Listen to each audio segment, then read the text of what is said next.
সবকিছু ঠিকঠাক থাকলে যদি মার্কিন যুক্তরাষ্ট্র আবারও নতুন করে ইরানে কোনো অভিযান চালায়, তাহলে গতবার যে যুদ্ধটা হলো আপনি খেয়াল করবেন যে ইরান যে কোনো কিছু হইলেই মানে দুবাইরে ধরতো, ইরান করতো কি কুয়েতরে ধরতো, কাতারে ধরতো, কিন্তু সৌদির ব্যাপারে খুব বড় ধরনের ভূমিকা নেয় নাই, ছোটখাটো দুই একটা অভিযান চালিয়েছিল।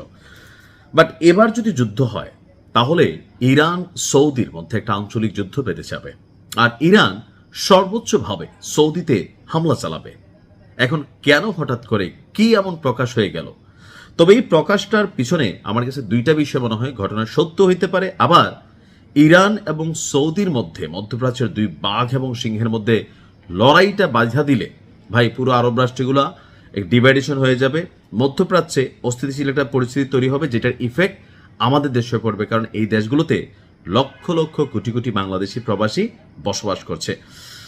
এই রিপোর্টটা যখন প্রকাশিত হলো, আন্তর্জাতিক একটা রিপোর্ট, যে এই প্রথম ধাপের যে যুদ্ধবিরতির আগের যে চলমান যুদ্ধে সৌদি আরবে 2-3টা হামলা চালাইছে ইরান। তো সৌদি আরবে চালাইছে নাকি সৌদি আরবে অবস্থানরত মার্কিন ঘাঁটিগুলোতে চালাইছে? মার্কিন ঘাঁটিগুলোতে, সৌদির কোনো নিজস্ব অ্যাসেট বা এরকম কিছু না, তারা চালায় নাই।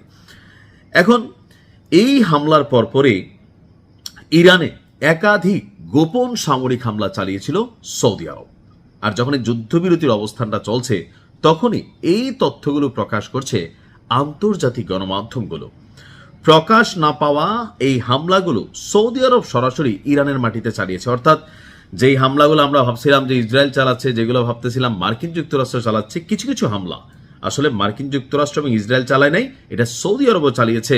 যে যেই সব পাখি মাছ খায় মাছরাঙ্গার নাম হয়।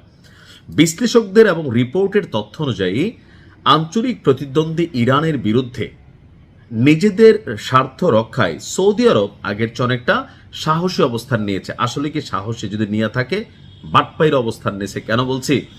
হ্যাডম যদি থাকতো ইরানের বিরুদ্ধে লড়াইটা একক লড়তো, আমরাও ভাবতাম মধ্যপ্রাচ্যে দুইটা বাঘসিংহের জন্ম হয়েছে, বাঘসিংহ মিলা গেলে মধ্যপ্রাচ্য আমাদের। কিন্তু বাস্তবতা হচ্ছে ভাইয়া আসি তো তুই মার আছে না, যে গণধনের মধ্যে আপনি মানে আপনার এমন এমন মানুষ এসে মাইট দিয়ে ফেলবে যারা জীবন আপনার সামনে আসার সাহসও করতেছে না, এরকম অনেক লোক কিন্তু এখানে কানেক্ট হবে। তো এখন সৌদি কি করছে?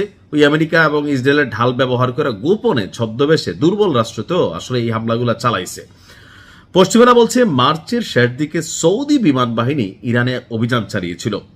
সৌদি আরবে হামলার জবাবে পাল্টা হামলা হিসাবে এগুলো চালানো হয়েছিল, তবে গুপসিভাবে। এখন হামলার নির্দিষ্ট কি কোনো লক্ষ্যবস্তু ছিল তা আসলে এখনো প্রকাশিত হয়নি। সৌদি পররাষ্ট্র মন্ত্রণালয়ের এক কর্মকর্তা এই বিষয়টি নিশ্চিত বা অস্বীকারও করেননি।